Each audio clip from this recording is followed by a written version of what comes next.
I suppose most of you have seen a crystal at one time or another, probably in a natural history museum or in a chemical bottle. Here's an unusually big crystal, dug out of a clay pit in Brazil.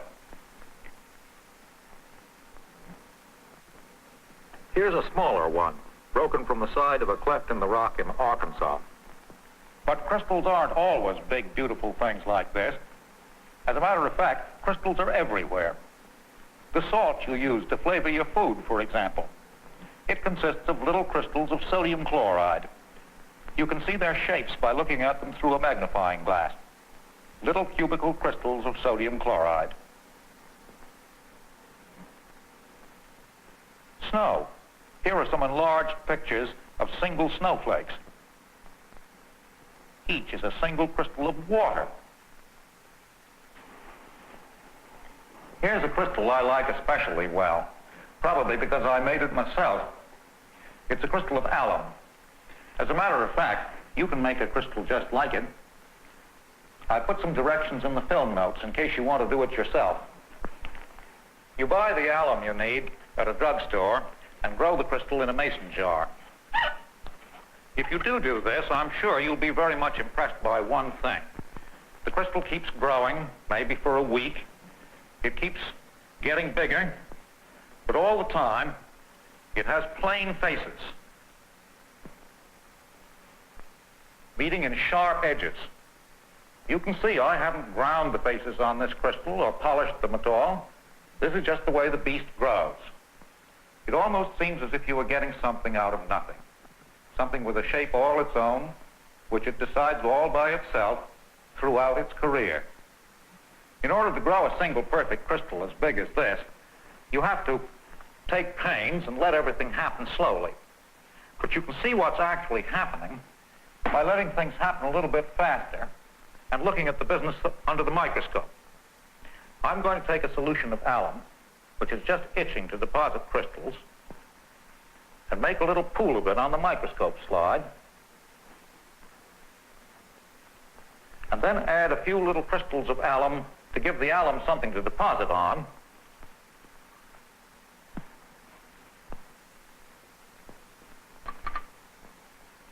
And then get myself in focus and let her rip.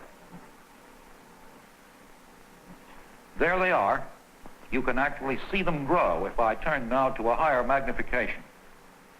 The little crystals keep pretty much the same shape as they grow, just getting bigger.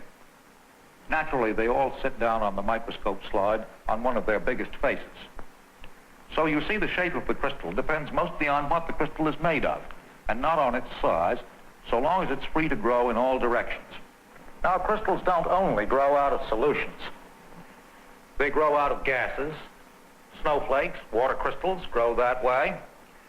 And one of the most important places where crystals grow is out of melted materials when you cool them. Here I've got another powder you can get at the drugstore called Salol, which melts to convenient temperature. I'll put a little of it on a microscope slide.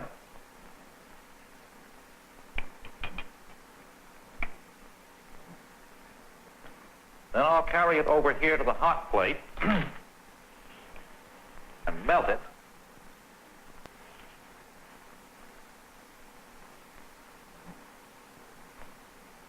And now let's go over here to the microscopes.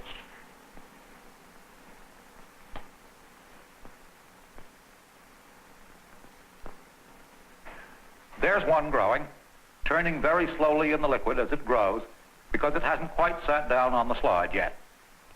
It seems almost to push those flat faces ahead through the part that's still melted. Of course, you know that the whole crystal isn't moving and shoving its front along. The liquid next to the face is becoming solid and adding itself to the face. But it's doing this in such a way that the stuff added on also forms a flat face, so the crystal keeps its shape while it grows. Now, I'll melt this back carefully on the hot plate so as to leave just a little rounded blob of crystal. That rounded blob will be a single crystal, but it won't have flat faces.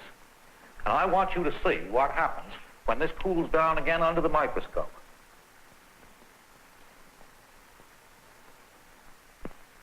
There it goes.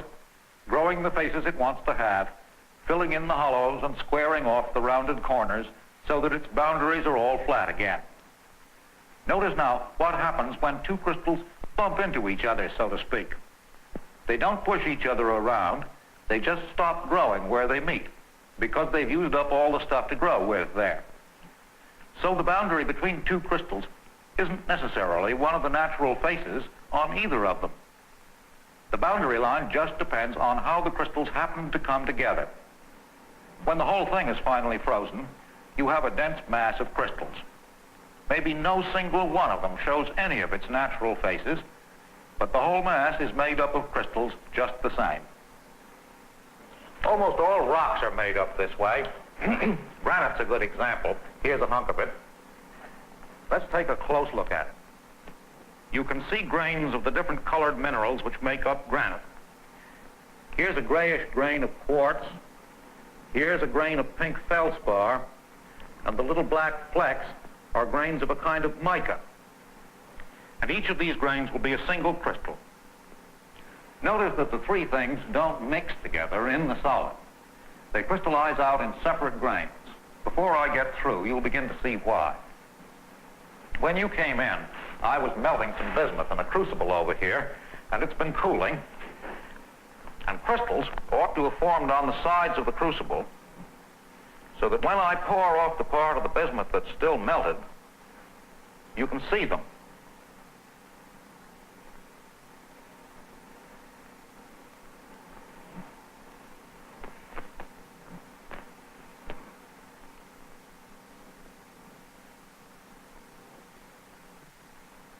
Sometimes you can show up the crystals in a finished piece of metal by polishing the surface and then etching it carefully with something that will eat away the metal. Here's a cast brass door handle, which the manufacturer polished, and then over the years, the sweat on people's hands etched it, and now you can see the boundaries between some of the crystals which make up that door handle. In most pieces of metal, the crystals are much smaller than these crystals, because they've been broken up when the metal was drawn or rolled or hammered into shape. But the metal is crystalline just the same. Well, so almost all solid things are made of crystals. In fact, if you ask a physicist these days to define a solid, he'll probably say a solid is a bit of matter that is crystalline. Of course, that doesn't seem to get him very far, because somebody is sure to ask, what do you mean by crystalline? But he's got an answer to that one. The answer comes in two parts. The first part says, all matter is made of atoms. The second part says, in crystalline matter, the atoms are arranged in regular order. I want to talk a little more about what he means by this and show you a little of the evidence for it. The idea is that the crystal is a pattern of atoms, a regularly repeated pattern of atoms, like the regularly repeated pattern of a wallpaper. If the atoms were flat and made a two-dimensional crystal, they might be taking up an orderly arrangement, like this arrangement of pennies on the table. In 3 dimensions, they might be making an arrangement like these bearing balls, closely packed together. Of course, these close-packed arrangements aren't the only arrangements the atoms might take. They're just simple examples of what I mean. Now, already, perhaps, you can see what these two ideas, the idea that a crystal is made of little units, atoms or molecules, all alike, and that those little units are arranged in the crystal in a regular array, you can see how those two ideas would explain what you've been looking at under the microscope. For instance, those alum crystals kept a symmetrical shape as they grew. Now suppose you had a two-dimensional crystal, like with a pattern of atoms like the arrangement of pennies. There are more atoms in solution all around it. But since the arrangement is symmetrical in the crystal, you expect pennies to add themselves on at the same rate here, and here, and here, and so on, because conditions are the same at all those places. The crystal will grow symmetrically and keep its shape, so long as nothing gets in the way and prevents more atoms from reaching the surfaces.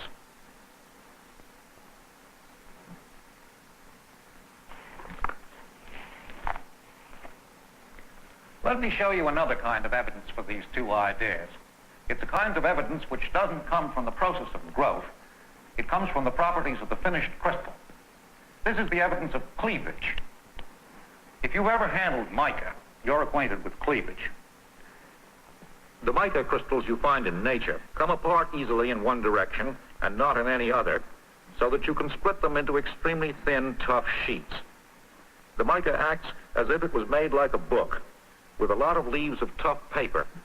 But if you actually try it, you'll get the feeling that there's no limit to the thinness of those leaves of paper. You'll feel that if you were skillful enough, you could split each leaf of the mica in two, and then each of those in two again, and so on. It makes you guess that the atoms in the mica are arranged in great sheets, that the atoms are bonded together very tightly in the sheets, and the bonding forces between the sheets are very small. Just the arrangement of atoms in sheets like that is a kind of orderliness. There aren't many crystals that cleave as well as mica. Alum, for example, doesn't cleave at all, but a great many crystals do cleave amazingly well. Let me show you the cleavage in this crystal. It's a crystal of nickel sulfate hexahydrate. It cleaves parallel to this face.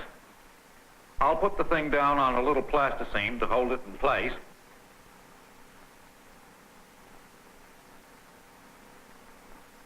I'll take a single-edged razor blade and direct the blade parallel to the face and give the back of the blade a smart tap. She comes apart. And now look at that, as flat as you please. You may say, oh, you picked a special place in the crystal. But look, I can cleave it again, parallel to that same face, and get a thin plate out of the thing.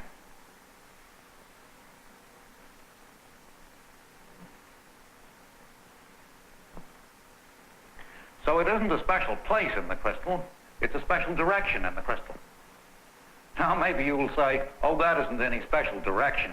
You've got a sharp razor blade and you're cutting the thing apart with it. All right, if that's what you think, let me try the same stunt in a different direction. I turn my razor blade in a different direction, and I whack it, and nothing much happens until I whack it a lot harder. And finally, of course, the thing busts, and there's no nice flat face. It's just broken apart like anything else.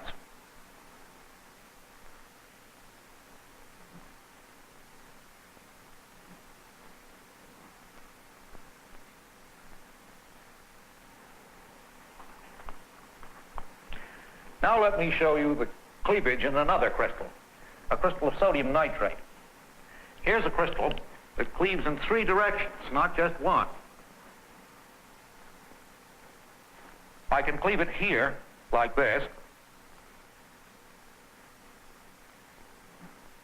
and I can cleave it here, like this,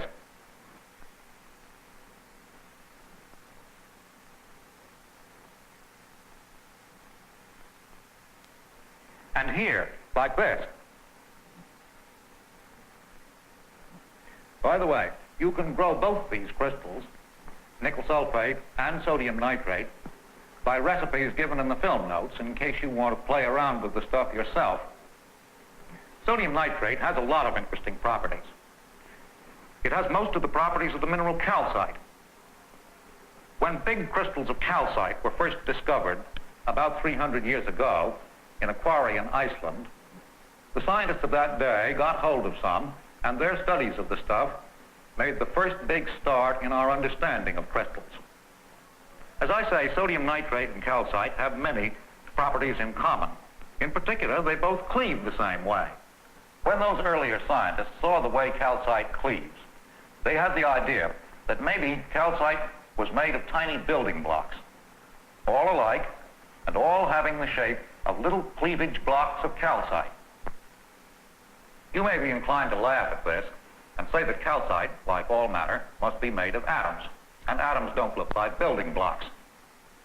Okay, you're telling me. What do the atoms look like? Little hard round iron pellets?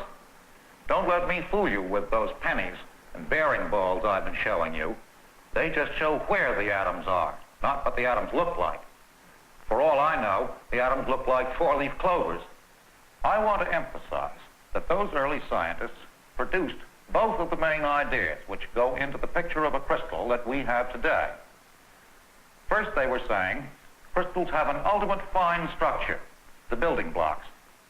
We would call them small groups of atoms instead of blocks, but the difference is really more a matter of words than of anything else. Second, they were saying that structure has a regular array. The blocks are stacked up in a regular order, and they keep stacking up in regular arrangement as the crystal grows. It turns out that you can think of any crystal, not only crystals which show cleavage, but any crystal, as made of little blocks stacked up in regular array without overlapping, on top of one another and side by side, if you choose the right shape of block. In the case of alum, the right shape of block is a cube. And you can think of the alum crystal as made of little cubes, all stacked up on top of one another without overlapping this way. Notice that I've made the main faces on the model of the alum crystal by stepping back the cubes as I piled them up. At first you might think that would mean that the face would be pretty rough. But you've got to remember that these little cubes are really only a few atoms wide. Their sides are only about 1/10,000,000th of a centimeter long, and you wouldn't feel that roughness or even see it under the microscope. One of the things that gave early support to the building block idea was the fact that all crystals of the same stuff have the same angles between corresponding faces. The crystals might be very different in size. They might have grown at different rates on different faces so that they have different overall shapes, like these two alum crystals.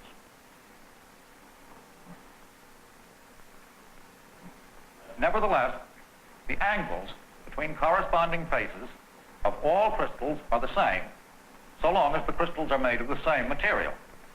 It all suggests very strongly that each material forms its own building block, which gets repeated again and again as the crystal grows.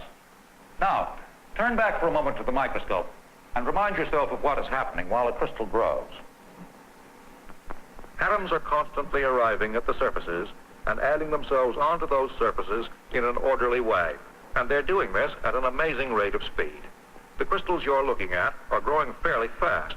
Suppose a crystal grew at the rate of only a couple of millimeters a day, which is fairly slow. You can calculate that about 1,000 layers of molecules would have to be laid down per second on the surface of that crystal. And all the molecules have to be laid down in the right sort of order. I want to borrow a trick from Sir Lawrence Bragg to give you just a rough idea of some of the things that we think must go on as a crystal grows. Sir Lawrence blows soap bubbles. He blows them in a pan of soapy water, tiny bubbles which rise to the surface and collect in rafts. The bubbles behave a little like atoms because when they're floating on the water, they attract one another a little. And when they touch, they stick to one another quite strongly, as atoms do. But, again, like the atoms, they have a squashy sort of size so that they take up space. Watch how the bubbles collect together into an orderly arrangement. It's the same as the arrangement of pennies I showed you, the so-called close-packed arrangement. Notice that the rafts are made of large parts. All of the parts have the same sort of order, but the orderliness of the parts is turned in different directions so that there are grain boundaries between the parts. This is like a solid made of lots of crystals which started growing in different places and finally joined. It's like the sailor after it is all solidified, or that brass door handle. When you think of how fast the atoms have to get into order, much faster than this, the more astounding their achievement seems to be. But this will give you some little idea of what a hustle and bustle must really have to go on an atomic scale. Sometimes when the molecules are very big and have an irregular shape, they're too sluggish to get themselves arranged into order. Then they congeal into a glass. A glass is very much like a liquid, but it's like a liquid in which the molecules are no longer able to move past each other. it has patches of order in the midst of disorder. The disorder is frozen in place, so to speak, and can't get itself rearranged into order. Liquids and glasses are pretty disorderly arrangements of molecules, and gases are the most disorderly arrangements of all. The only order in gases is the arrangement of atoms grouped in each molecule of the gas. Later in this course, you'll learn more about gases. But already, you can see why gases are so very much alike in a great many ways, whereas there are so many different kinds of solids. The only way gases can differ is in the kinds of molecules they are made of. But solids can differ also in the kind of orderliness which those molecules take up in the crystals which comprise the solid. I can show you this selectiveness actually happening in some of the materials you've already looked at. I'll melt some salal on the hot plate over here. There. And bring it over to the microscope and let it cool down so that it wants to crystallize. Then I'll seed the salal with a tiny crystal of alum.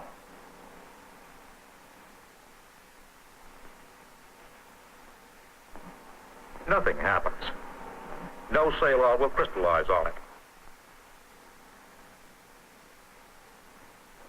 Now, I'll seed the melt with a few little crystals of salal.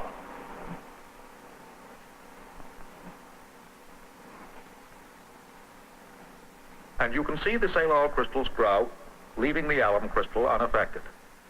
The orderliness of alum is not the right kind of orderliness for salal, and the salal simply waits until the right kind of orderliness is presented to it.